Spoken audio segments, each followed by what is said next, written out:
This happened about a year ago, so the details may be a bit fuzzy. For some background, I drive half an hour to the next town over for a summer community theater group. Practices occasionally run long, and my friends and I like to hang out at McDonald's when the practices run late because, by that time, most of us are really hungry. It was a clear summer night. If I recall, it was about 10 or 10:30. Curfew in my hometown was 11 that night, and since I was only 17, I had to get home in good time. The cops are usually pretty chill since I live in a small town, but I didn't want to risk it. At that point, most of my friends were already leaving, but my friend Emma was still waiting on a bacon cheeseburger. I had to use the restroom, so I told her that I would wait with her. No young woman really needs to be out alone late at night in a relatively dark parking lot after all. I went to the restroom, and when I came out, Emma was gone. Oof. I called her boyfriend, Steven. Hello? Hi, is Emma with you? Yeah, she's going home with me. Okay, and Peter? He's a friend who can't drive. Is he with you too? Yeah. We continue to talk as I walk out into the parking lot. I hear a lot of yelling to my left and see that two younger men in a really beat up old red Chevy are screaming at the drive-thru microphone box. It's almost 10:30, so the drive-thru worker is probably helping to shut down the rest of the restaurant. And they notice me staring and they wave. I wave back. Nothing weird yet, just standard protocol for random strangers. Oof again. I walk across the parking lot towards my car, taking a second to notice the irony of not wanting Emma to walk across the dark parking lot. Meanwhile, here I am, a young woman walking alone across said dark parking lot. Triple oof. I climb in my car and get ready to go. I'm still on the phone with Steven at this point. Just as I start my car, the old red Chevy pulls up, right next to my Jeep. The mirrors could have bumped. They were so close on the driver's side. They wave, looking just a little bit lower than my eyes, or even my entire face for that matter. I wave again, this time making it seemingly very clear by the look on my face that I'm not interested in escalating the situation any further. At this point, I had been taking martial arts for a few years now, so I knew I could defend myself if necessary. But it's better to entirely avoid situations where you may have to use martial arts anyway. Steven notices that my tone of voice has changed. Hey, are you okay? Yeah, there are two creepy dudes in an old red Chevy parked right next to me. I may have to call you back. Oh, do you want me to come back and scare them off? No, I think I'll be fine. No reason to drag you back into town over this. Okay, but if you don't text me once you get home, I'm calling the cops within 2 hours. Sounds great, thanks. We hang up. The two creeps are still staring at me. Then they wave a third time. I don't bother with being polite this time.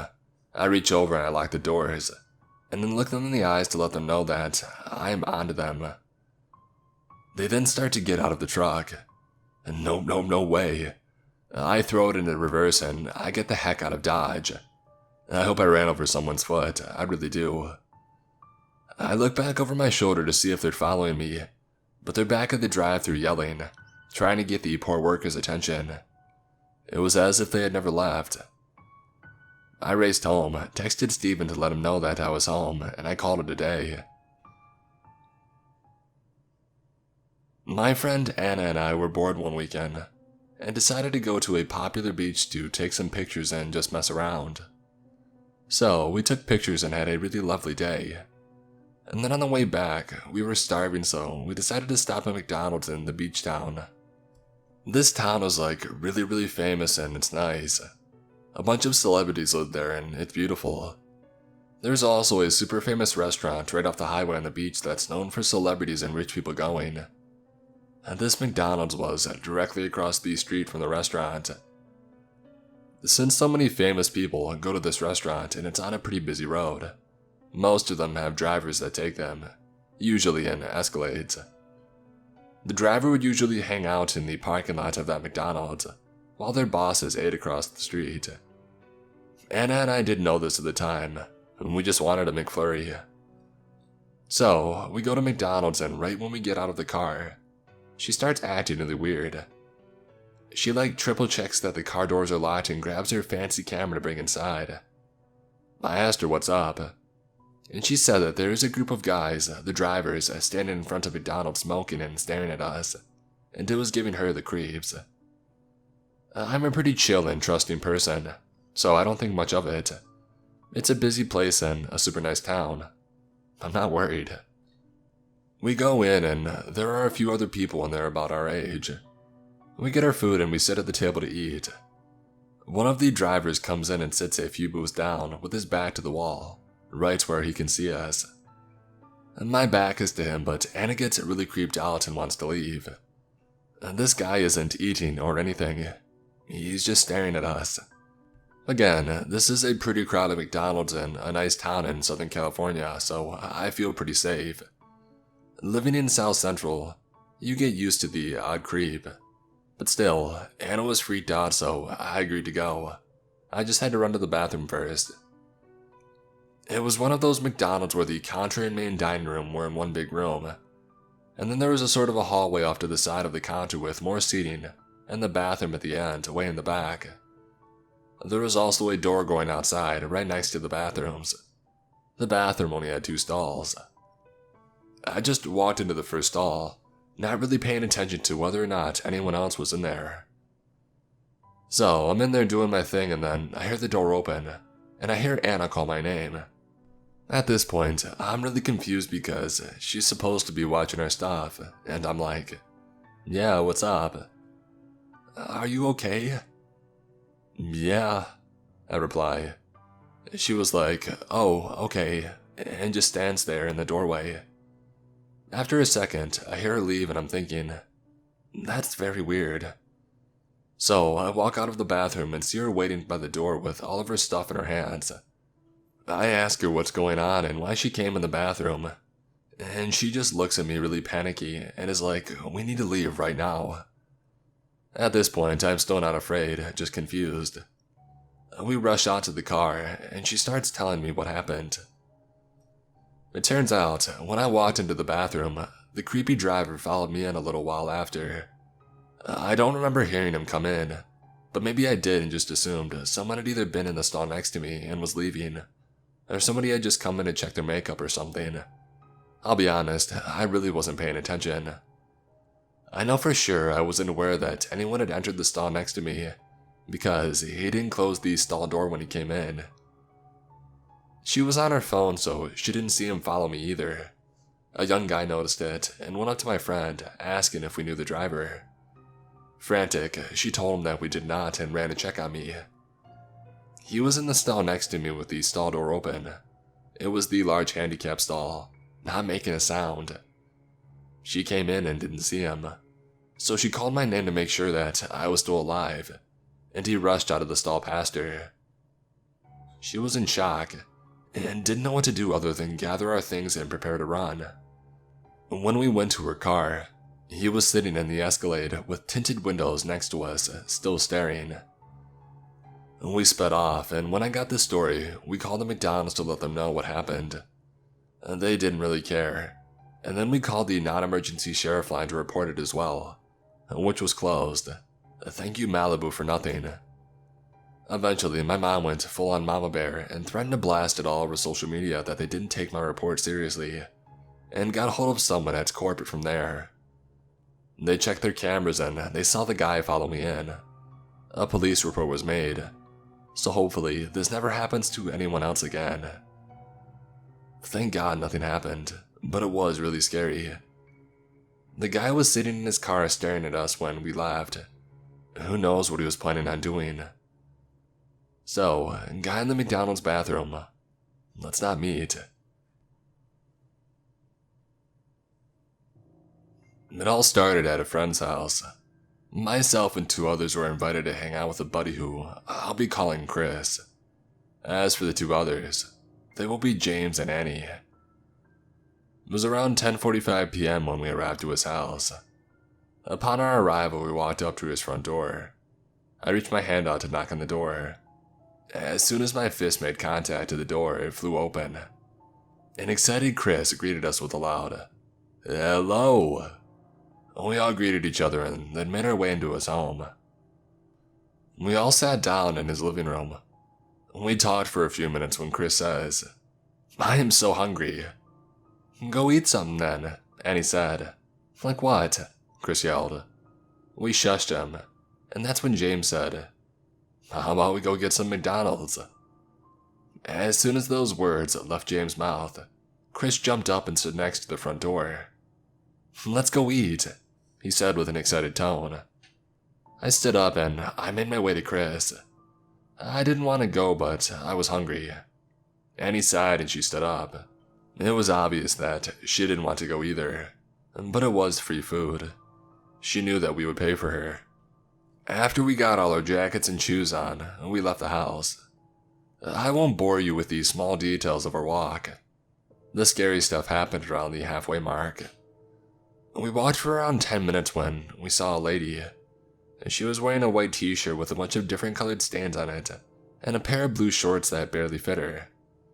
As we got closer, we realized that she was talking, but no one was next to her.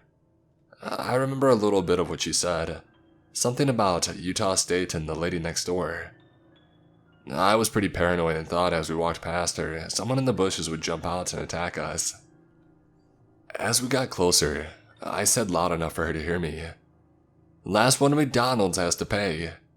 And with that, we all broke out into a sprint. Right before we passed her, Chris stopped right in front of the lady.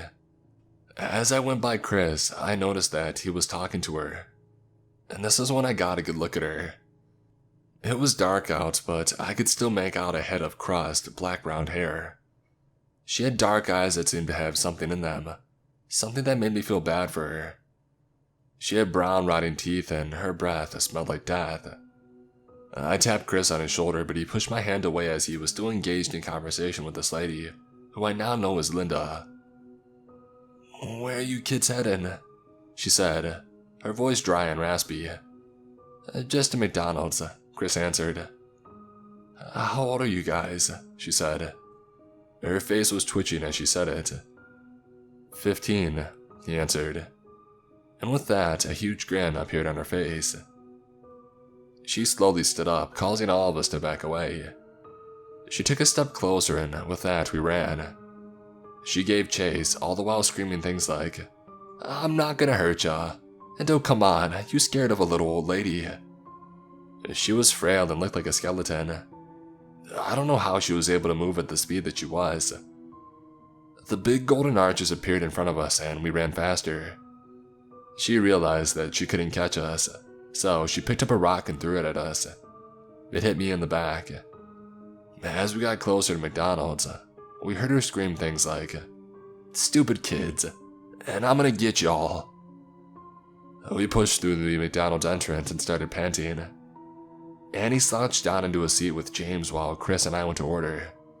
We got our food and we all sat down. We ate in silence, as we were all still pretty shook by what had happened. Once we were done eating, we started heading back to Chris's home. We had seen the lady in the gas station across the street. We ran so she wouldn't see us. In the end, we made it back safe and sound, and this is now a story that we can all laugh about. I understand this isn't the scariest story, but to my buddies and I, it was terrifying.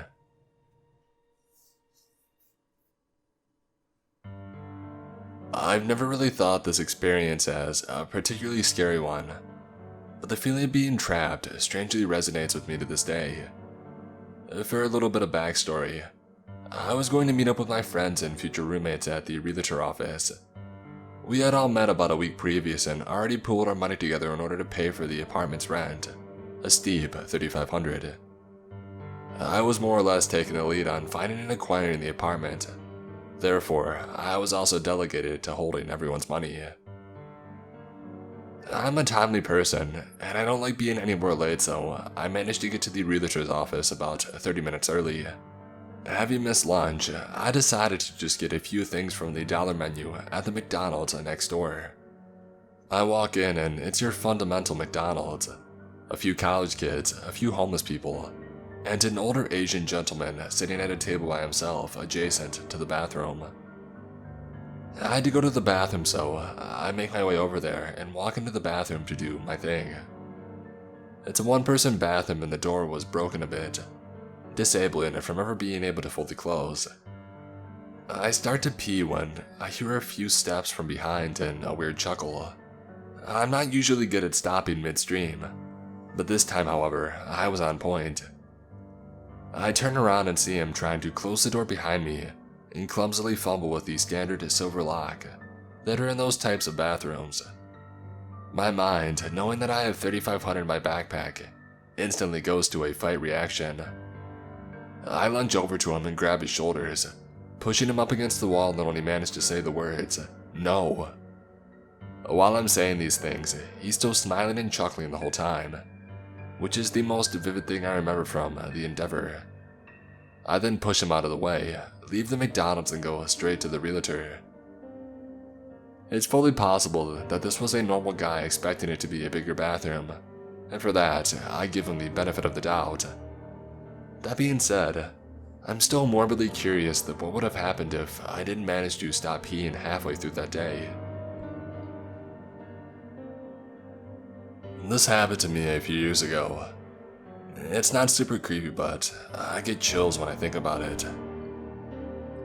Shortly after graduating from high school, I decided to work a few odd jobs in an attempt to raise money for college. One of those jobs ended up being at the State Fair of Texas. Now, because I didn't have a car, I had to be dropped off with my dad at the front gate fairly early in the morning and wait for them to open. I hated waiting there, but I didn't have much of a choice. Anyway, one morning while waiting for the gates to open, I realized that I really had to go to the bathroom. I decided to run across the street and use the restroom at the nearby McDonald's. I thought I might even use my pit stop there as an excuse to buy a McMuffin or something. As I enter the bathroom, I see that it's occupied by another man. Although he's not using the toilet, he's got a big backpack sitting next to him on the floor, and it looks like he's changing his clothes or something. Not wanting to be rude or stare, I decide to ignore him and go about my business. Now, this bathroom is pretty small. There's only one stall, a urinal next to it, and a sink. The guy is not in the stall, so as I'm using the urinal, he's basically standing right behind me. I'm already feeling a little uncomfortable and I'm hoping I can quickly do my business and leave. But of course, he feels the need to try and carry on a conversation with me. I'm wearing my work uniform and he asks me if I'm working at the fair across the street. I say yes, and he starts going on about how lucky I am to have a job, and how tough it is to make a buck nowadays. Meanwhile, I'm just wishing I hadn't had so much coffee because this is taking forever, and I'm just wanting to get the heck out of there. He continues to tell me his life story and gives me some sob story about his girlfriend and his mother and how he's now homeless, and asks me if I could please buy him some food. I like to think I'm a good person, so I figure I'll go ahead and buy this guy something to eat. What's the harm? Even if he is a scam artist, McDonald's is pretty cheap, so I agree. However, he then suggests that I get him something at a nearby grocery store.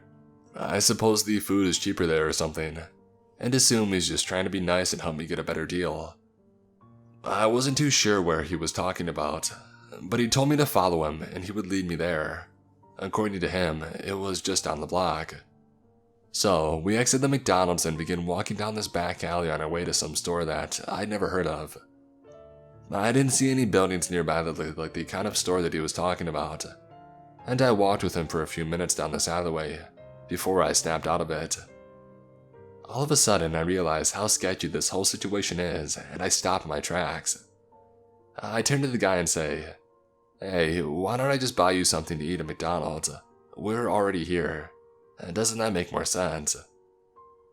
He paused for a minute, and then told me that I could get a way better deal at this other place. I told him that I really didn't mind, and that I would buy him whatever he wanted at McDonald's. He begrudgingly agreed and we both walked back. I think I ended up buying him 2 breakfast platters or something.